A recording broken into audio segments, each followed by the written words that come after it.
আসসালামু আলাইকুম, কি অবস্থা, কেমন আছেন? আলহামদুলিল্লাহ ভালো আছি। তো যাই হোক, এই জালি কুমড়া ক্ষেতটা কি আপনি করছেন? জি। তো কত শতক জায়গা এখানে? আপনার 20 শতক জায়গা। ও, 20 শতক জায়গা। তো 20 শতক জায়গাতে আপনার গাছ টোটাল কয়টা আছে? এই গাছ আছে আপনার প্রায় 200 গাছের মতো আছে। প্রায় 200 গাছের মতো আছে। তো 20 শতক জায়গার মধ্যে আপনার এই জালি কুমড়া, 20 শতক জায়গাতে জালি কুমড়া লাগাইছেন, খরচ কতটুক? খরচ প্রায় আগাগোড়ি প্রায় 20,000 টাকার মতো গেছে। তো টোটাল শেষ পর্যন্ত কতটুক যেতে পারে? শেষ পর্যন্ত 30 বিঘা পড়তে পারে। তো 20 শতক জায়গা জালি কুমড়া, 20 শতক জায়গা শেষ পর্যন্ত ঠিক 30,000 টাকার মতো খরচ হইতে পারে। তো ফলন ভালো হলে বিক্রিটা কেমন হইতে পারে? ফলন ভালো হলে 60-70 এমন লাখ টাকা হইতে পারে। ও, তার মানে 60-70 হাজার টাকা, লাখ টাকার মতো বিক্রি আসতে পারে। তার মানে জালি কুমড়াতে তেমন বেশি লাভবান হয় না। মোটামুটি ইনশাল্লাহ ভালোই যতটুকু। মোটামুটি 70 থেকে 80 হাজার টাকা লাভ হইতে পারে। বলতে টমেটো অন্যান্য কৃষির চেয়ে জালি কুমড়া আবার কিন্তু তেমন তো খরচ কম, খরচটা একটু কম, যেমন লাভবানও একটু কম। তো এই জালি কুমড়াটা কি আপনি করছেন? জি জি। ও, তো গাছের মধ্যে কি কি আপনারা এই কি সার দেন অথবা বিষ কিভাবে দেওয়া লাগে? এই যে সার আপনার পটাশ, ইউরিয়া, গুটি এগুলা দেই। তো এখন যে বর্ষার সিজন, গাছ ঠিক আছে নাকি মরে?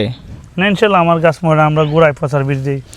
গোড়াতে ফসার বিষ দেন। তো আপনারা অনেকে, আমি দেখলাম ওই পাশে, আমি একজন আরেকটা ভিডিও, আমি টমেটো কথা একটা ভিডিও করলাম, তো অনেকে যে এই যে বিষটা যে দিতেছে, ক্যামেরা একটু ওই দিকে দেখানোর চেষ্টা করেন, বিষটা যে দিতেছে আমি প্রায় অনেক সময় লক্ষ্য করে দেখলাম, প্রায় অনেক মানুষ বিষ যে সময় দিতেছে ঠিক ওই সময় মুখের মধ্যে কোনো মাস্ক ইউজ করে না।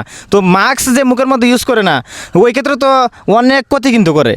যে এটা আমরা তো গাফিলিতে মাস্কটা দেওয়া সবচেয়ে উত্তম। এবং কারণ বর্তমানে কিন্তু মানুষ কিন্তু এমনিতে বাঁচে কম, বলতে এমনিতে মানুষ অনেক কম বাঁচে, আগের মতো মানুষের বয়স হয় না ওইরকম। এর আগে কিন্তু অনেক মানুষ মারা যাচ্ছে।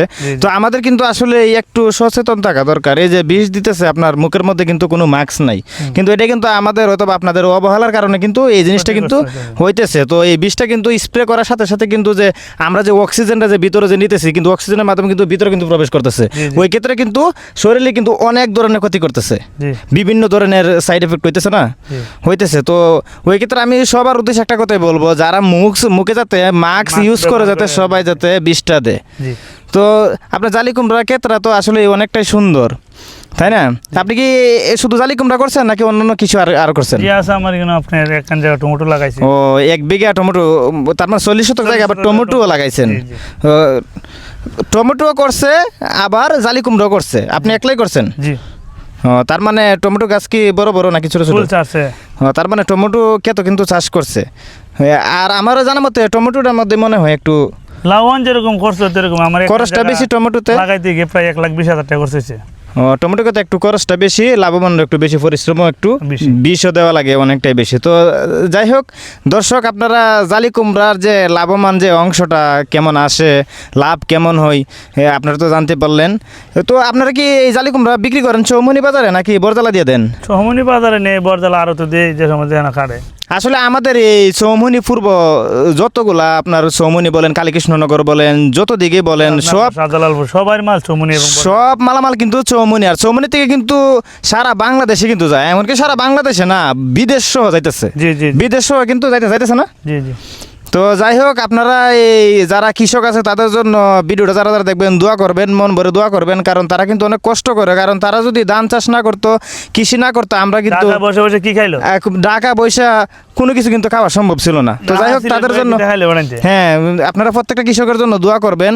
তো আজকে ভিডিওটা এই পর্যন্ত, সব কিছু সম্ভব না। হ্যাঁ হ্যাঁ হ্যাঁ। তো যাই হোক, জালি কুমড়া ক্ষেতের ভিডিওটা আপনারা দেখতে পারছেন। তো সবাই ভালো থাকবেন, সুস্থ থাকবেন, ভিডিওটা বেশি বেশি শেয়ার করবেন। সবাইকে ধন্যবাদ।